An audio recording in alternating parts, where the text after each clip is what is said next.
ध्येयं सदा परिभवग्नमभीष्टदोहम् तीर्थास्पदं शिवविरञ्चिनुतं शरण्यम् प्रत्यार्तिहं प्रणतपालभवाब्धिपोतम् वन्दे महापुरुष ते चरणारविन्दम्। सीतानाथ समारम्भाम् श्रीरामानन्दार्य मध्यमाम् अस्मदाचार्य पर्यन्ताम् वन्दे श्री गुरु परम्पराम्। ॐ अज्ञानतिमिरान्धस्य ज्ञानाञ्जनशलाकया चक्षुरुन्मीलितं येन तस्मै श्री गुरवे नमः।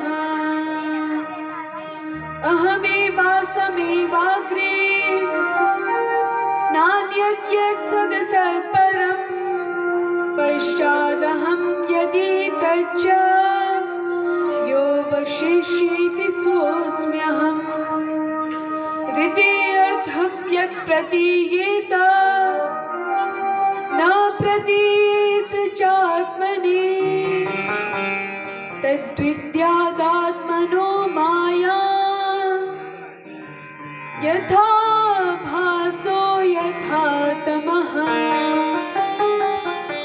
यथा महान्ति भूतानि भूतेषु चावचेष्वनो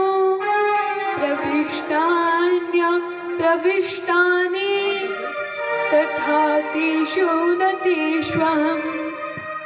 एतावदेव जिज्ञासं तत्त्वजिज्ञासुनात्मनः अन्वयव्यतिरेकाभ्याम् यत् स्यात् सर्वत्र सर्वदा।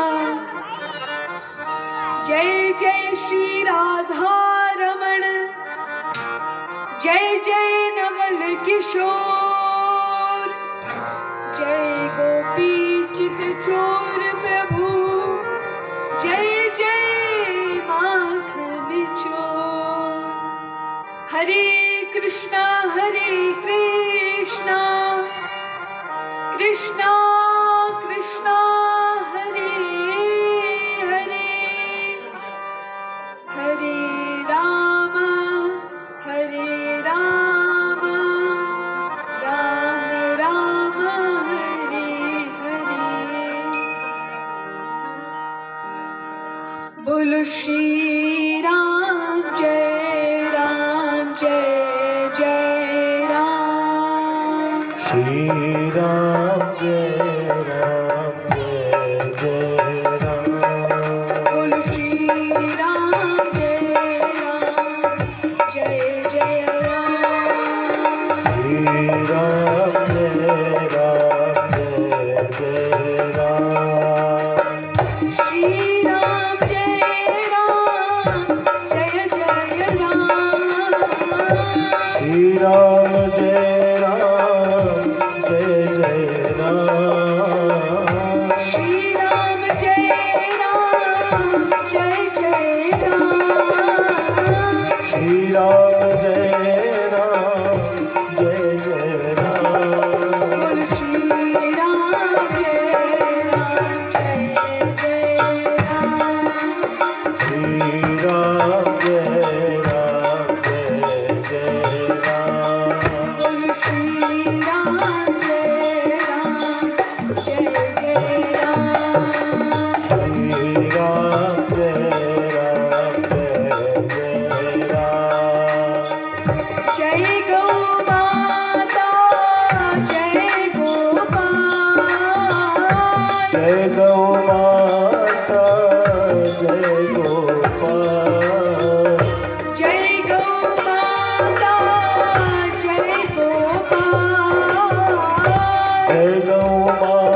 कौशल्या जी के प्यारे राम, कौशल्या जी के प्यारे राम, कौशल्या जी के प्यारे राम, दशरथ राज दुलारे राम, दशरथ राज दुलारे राम, अवध सरयू सीताराम, अवध सरयू सीताराम। बोलो श्री राम जय राम जय जय राम, श्री राम जय राम जय जय राम, बोलो श्री राम जय राम जय जय राम, श्री राम जय राम जय जय राम, सीताराम जय सीताराम, सीताराम जय सीताराम, सीताराम जय सीताराम, सीताराम जय सीताराम। बोलो श्री राम जय राम जय राम, राम जय राम जय जय राम, बोलो श्री राम जय राम जय जय राम, राम जय राम जय जय राम, बोलो श्री राम, बोलो श्री राम जय राम जय जय।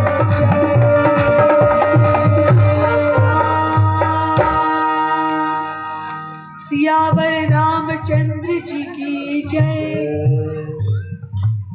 हरे कृष्णा। आप हम सभी का बहुत बड़ा सौभाग्य है जो हमारे इस गांव अर्थात बरखेड़ा ग्राम में भगवान की परम पावन मंगलमय शुद्ध भक्ति रूपा भगवत स्वरूपा श्रीमद् भागवत कथा हुई है। पद्म पुराण में वर्णन है, जन्मांतरे भवेत् पुण्यम तदा भागवतम लभे। जब हमारे जन्म जन्मांतर के कल्प कल्पांतर के जब पुण्य फल एकत्रित होते हैं तब हमें भगवान की ऐसी परम पावन मंगलमयी भगवत स्वरूपा भगवत रूपा श्रीमद् भागवत कथा को श्रवण करने का सुअवसर प्राप्त होता है। पद्म पुराण में भगवान ने ब्रह्मा जी को भागवत का महात्म्य बताया है और स्कंद पुराण में स्वयं भगवान विष्णु किससे भागवत का महात्म्य कहते हैं। कल की कथा में हमने श्रवण किया कि भगवान विष्णु स्वयं ब्रह्मा जी जो कि विधाता हैं, लोकेश हैं, चतुर्वक्त्र हैं, चतुर्मुख हैं, ऐसे विधाता ब्रह्मा जो कि भगवान का ही रूप है, ऐसे श्री ब्रह्मा जी को भगवान विष्णु भागवत महात्म्य का उपदेश करते हैं। हमें यह स्कंद पुराण के विष्णु खंड में श्रवण करने को मिलता है। श्रीमद् भागवत सामान्य नहीं है, यह असामान्य है और इसको श्रवण करना भी इतना सरल नहीं है। हमारे जन्म जन्मांतर के पुण्य फल स्वरूप हमें इसको श्रवण करने का सुअवसर मिलता है, जो कि आज हम सभी ग्रामवासियों को प्राप्त हुआ है। इसलिए सभी प्रेम से कहिए जय जय श्री सीताराम। भगवान ने ब्रह्मा जी से कहा, श्रीमद् भागवतम नाम पुराणम लोकविश्रुतम शृणुयात् श्रद्धया युक्तो मम संतोष कारण। मेरे संतोष का एकमात्र कारण है क्या? मेरे संतोष का एकमात्र कारण है श्रीमद् भागवत का पाठ। श्रीमद् भागवत की कथा श्रवण तो यदि हम सभी भगवान को संतुष्ट करना चाहें, क्योंकि यदि प्रभु संतुष्ट तो सब संतुष्ट, इसलिए यदि प्रभु संतुष्ट हो गए तो सब संतुष्ट हो गए और हमारी सभी कामनाएं भी तभी पूर्ण होगी जब हमारे प्रभु संतुष्ट होंगे। अब यहाँ पे भगवान ने अपने संतोष का कारण बताया है। मम संतोष कारण, मेरे संतोष का कारण है। क्या कारण है? श्रीमद्भागवतम नाम पुराणम लोक विख्यात। यह कोई गुह्य शास्त्र नहीं है, यह लोक प्रचलित, लोक विख्यात शास्त्र है। ऐसे यह भागवत पुराण मेरे संतोष का एकमात्र कारण है। भगवान आगे कहते हैं, नित्यं भागवतं यस्तु पुराणं पठते नरः प्रत्यक्षरं भवेत् तस्य कपिलादानजं फलम्। नित्यं भागवतं यस्तु, अर्थात जो नित्य प्रति रूप से श्रीमद् भागवत का पाठ करता है।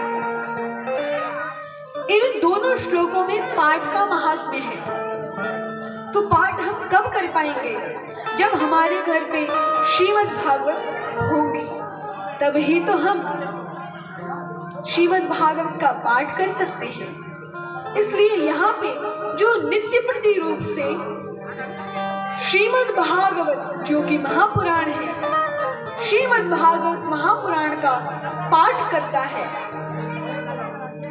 तो उसे क्या फल प्राप्त होता है? एक एक अक्षर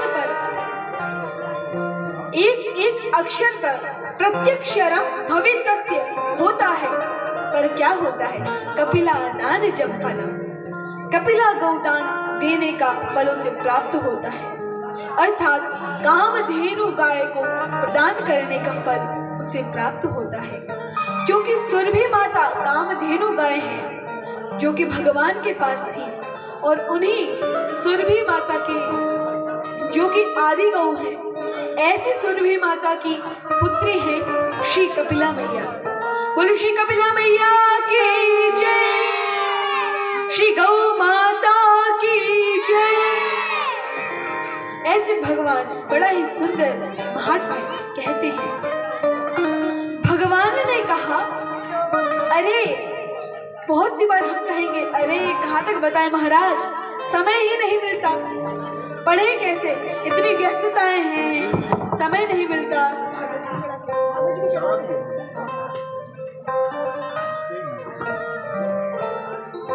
तो भगवान कहते हैं, हम लोगों की क्या श्रद्धा रहती है, अरे इतने सारे कार्य हैं, बच्चों को स्कूल छोड़ के आना है, हमें यह कार्य करना है, यह भी कार्य करना है, और न जाने कितने कार्य हमारे पास रहते हैं। परंतु उस कार्य के बीच हमें थोड़ा सा ही समय मिलता है, तो क्या थोड़ी सी भागवत पढ़ने में फल प्राप्त होगा?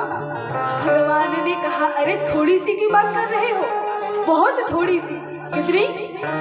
श्लोकार्धम श्लोक पादम वा, एक श्लोक का आधा श्लोक, अर्ध आधा श्लोक, श्लोकार्धम श्लोक पादम वा, अर्थात उसका एक भाग, एक चौथाई श्लोक।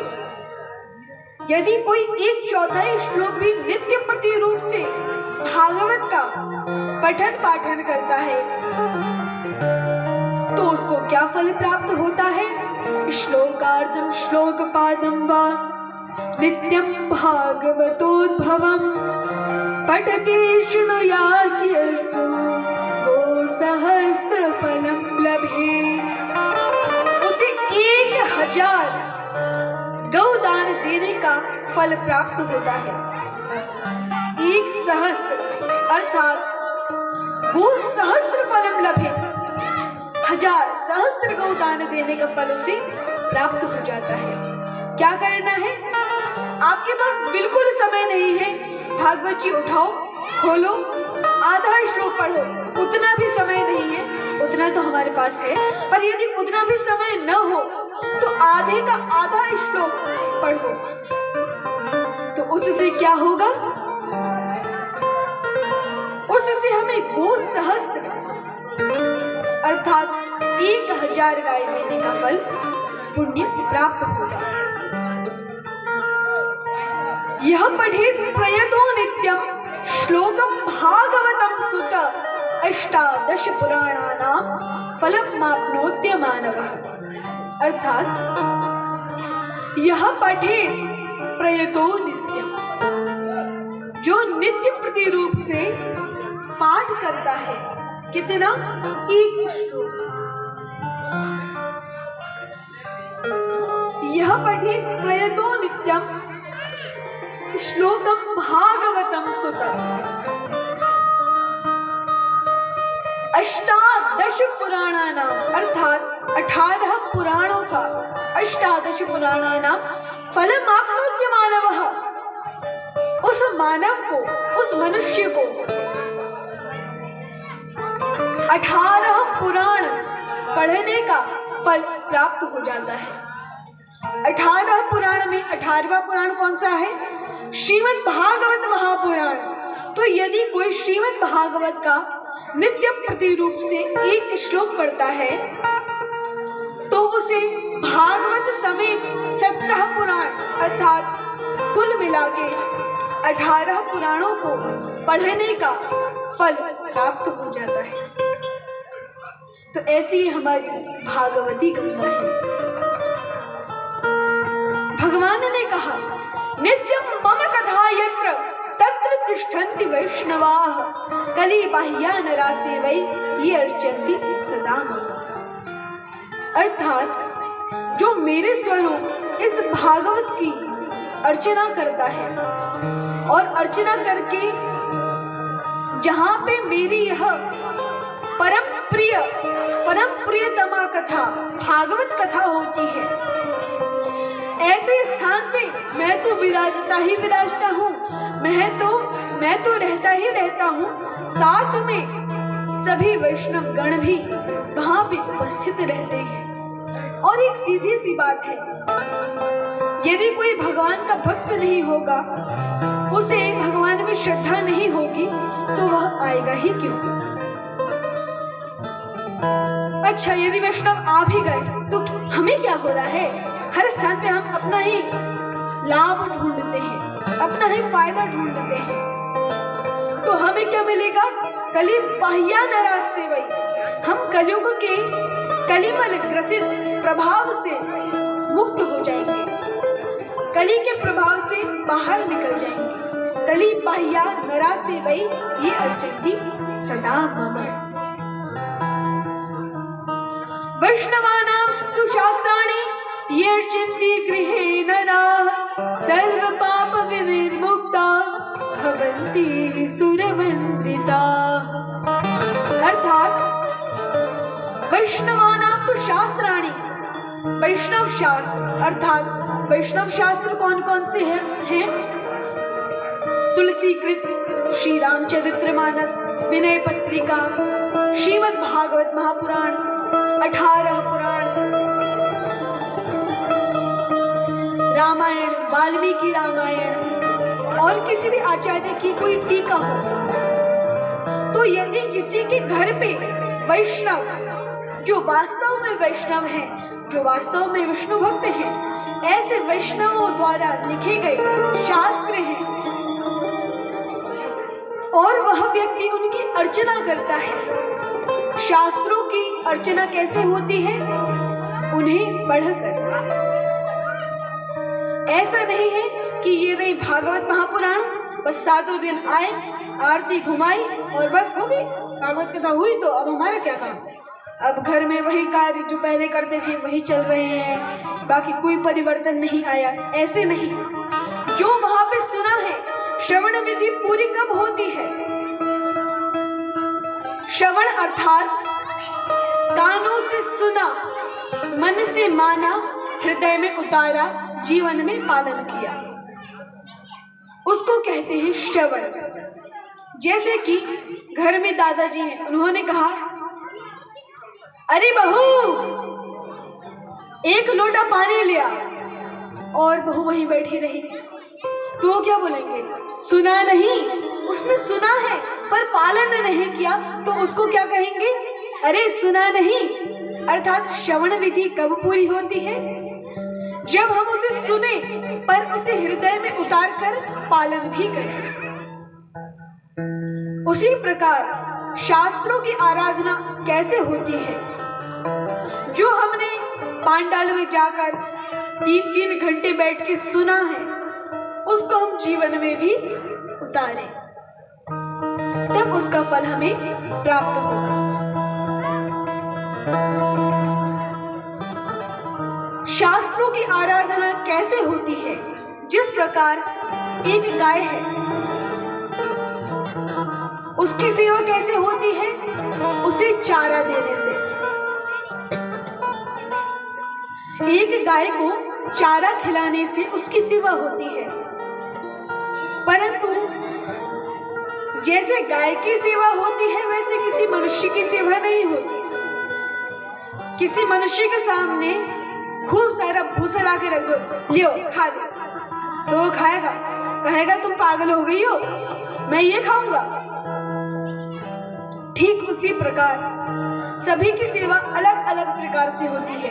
मनुष्य के यदि पांव दुख रहे हैं तो उसके पांव दबाने से उसकी सेवा है, गौ माता को चारा खिलाने से उनकी सेवा है, और अनेक प्रकार से उनकी सेवा है। उसी प्रकार ग्रंथों की कैसी सेवा है? उनकी आरती तो उतारनी है, उनका पूजन करना है, परंतु साथ में क्या करना है? उन्हें पढ़ना है।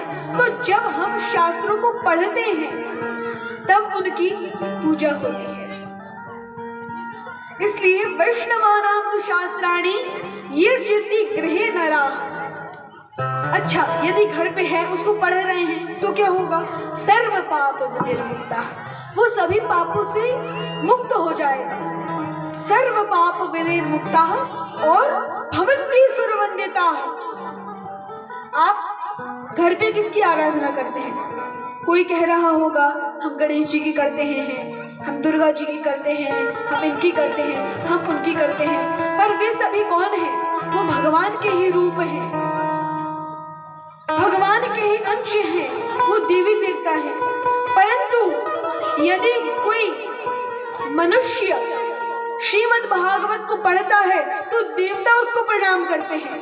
यह मेरे द्वारा गढ़ा हुआ वाक्य नहीं है, भवन्ति सुरवन्दिताः, स्वयं भगवान कह रहे हैं कि वह सुरों द्वारा पूजने योग्य बन जाता है। जैसे वर्णन है कि यदि कोई प्रेम से, श्रद्धा से, भाव से श्री राम नाम लेता है तो शिव जी ऐसे मनुष्य को 3 बार प्रणाम करते हैं।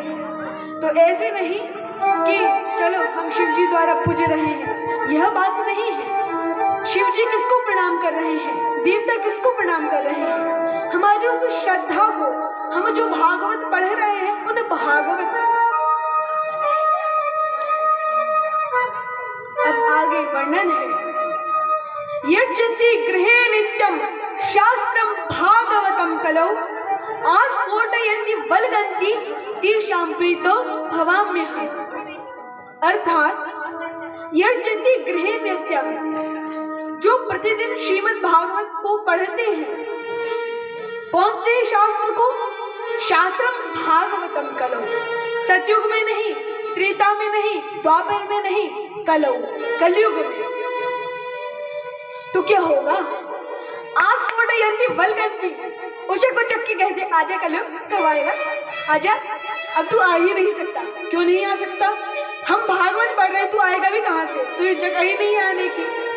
तो आस्फोटयन्ति वल्गन्ति, ताली ठोक ठोक के हम हंसते हैं कि अब कलयुग हमारे पास नहीं आएगा। अभी 7 श्लोकों पे चर्चा की, 7 श्लोक हमारे कल्याण के लिए थे, परंतु हमारे जो पितरगण हैं उनका कल्याण कैसे हो वो भी तो आप बताओ। हाँ, आगे उनका वर्णन है। जैसे कि वर्णन आता है, कल हमने कथा श्रवण की थी धुंधकारी की। भागवत कथा हुई धुंधकारी को स्वयं भगवान के दूत विष्णु दूत लेने आए, विमान में बैठा के ले गए। तो उन्होंने क्या किया था, भागवत को श्रवण किया था। तो यदि कोई चले गए हैं और उनके लिए हम भागवत कराते हैं या भागवत पढ़ते हैं तो उनका भी कल्याण होता है। चलो हम उनके लिए नहीं कर रहे हैं, हम स्वयं के लिए ही कर रहे हैं, तो उन्हें क्या कुछ भाग मिलेगा? हाँ मिलेगा। यावत् दिनानि हे पुत्र शास्त्रम भागवतम गृहे तावत् पिबन्ति पितरः क्षीरम सर्पिन मधुदकम। अर्थात जो घर पे श्रीमद् भागवत शास्त्र को पढ़ते हैं, हे पुत्र, क्योंकि ब्रह्मा जी भगवान के पुत्र हैं, भगवान के नाभि से प्रकट हुए हैं, इसीलिए वो उनके पुत्र हैं। वो कहते हैं, हे पुत्र, मनुष्य जितने दिनों तक अपने घर में भागवत शास्त्र को रखता है, चलो हमें पढ़ना भी नहीं है, अरे आप आधे श्लोक का कह रहे हैं, हमें तो उतना भी समय नहीं है। तो यदि श्रीमद् भागवत शास्त्र को कोई मात्र घर पे रख भर ले तो क्या होगा? मात्र रखने से तावत् पिबन्ति पितराः, अर्थात उसके जितने भी पितरगण हैं, पितरः जितने भी पितर हैं, अर्थात जितने भी पुरखे हैं, उन सभी को क्या मिलता है? सुबह हमारी बात हो रही थी इसी विषय पर, तो उसको क्या मिलता है? क्षीरम, उन्हें दूध पीने को मिलता है। क्योंकि यदि हमारे पुरखों ने, हमारे पितरों ने कुछ गलत कार्य किए, मान लीजिए उन्होंने बहुत गलत कार्य किए, वो नर्क में है, तो नर्क में आगे वर्णन आएगा कथा में, नर्क में उल्टी पिलाई जाती है। और ऐसे जितने भी अपवित्र वस्तुएं हैं, प्यास लगती है पर पानी नहीं मिलता, भूख लगती है पर भोजन नहीं मिलता, परंतु मात्र हमारे घर में भागवत रखने से क्या होता है? क्षीरम सर्पिर मधुदकम, अर्थात उन्हें क्षीर दूध मिलता है। सर्पिर मधुदकम, उन्हें मधु खाने को मिलती है। उदकम, मीठा जल मिलता है। और सर्पिर अर्थात उन्हें घी खाने को मिलता है।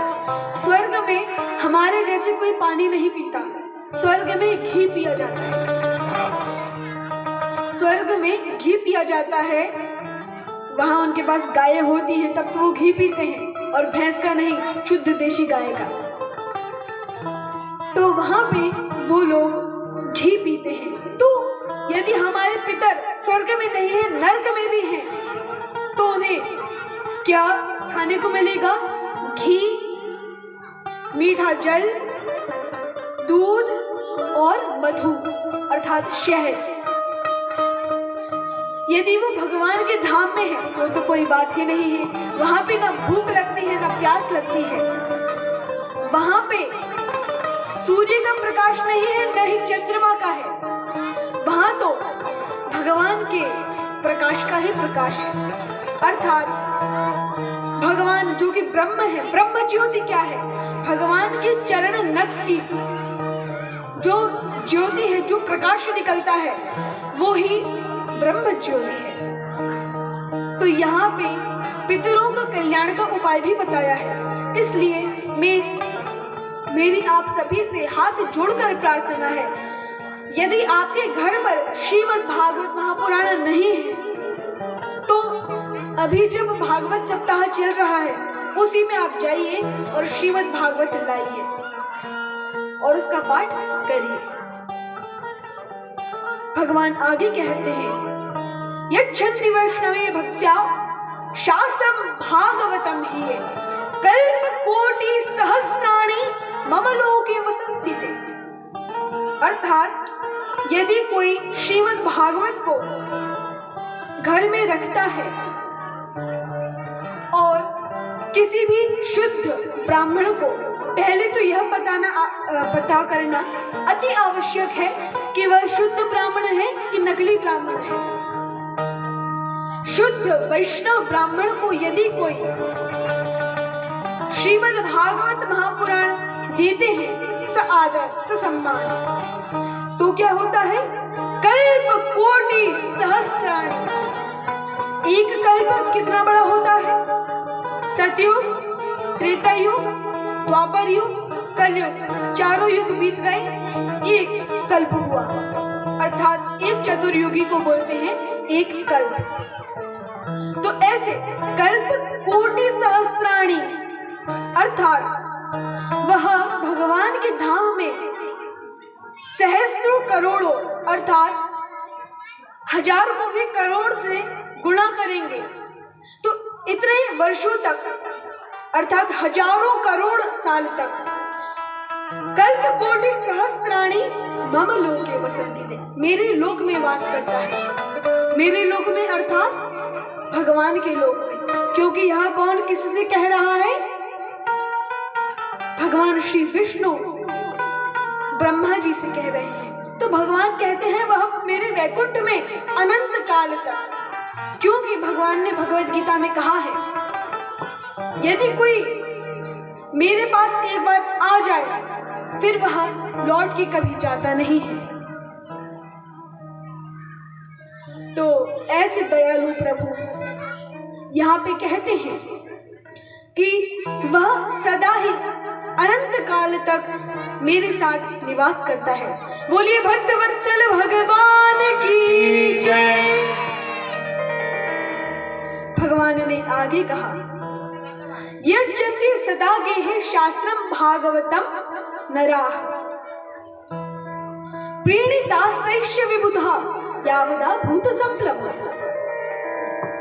जो लोग सदा अपने घर में भागवत शास्त्र का पूजन करते हैं, उन्हें पढ़ते हैं, उनका पूजन करते हैं। शास्त्रों का पूजन कैसे होता है? उन्हें पढ़कर। तो यदि कोई उन्हें पढ़ता है, उनकी आरती उतारता है, तो उससे क्या होता है?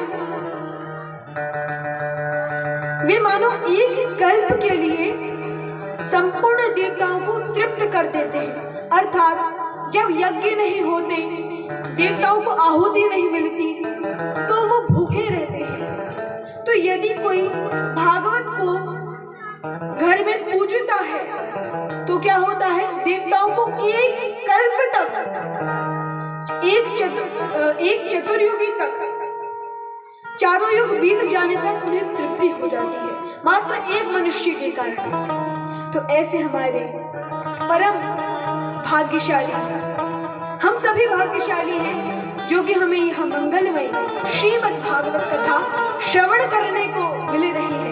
यह देव दुर्लभ कथा है। कल हमने श्रवण किया था कि देवताओं को भी यह कथा दुर्लभ है, ऐसी यह भागवत हम सभी को सुलभ है। तो आप सभी तेजी से कहिएगा, बोले श्री श्रीमद् भागवत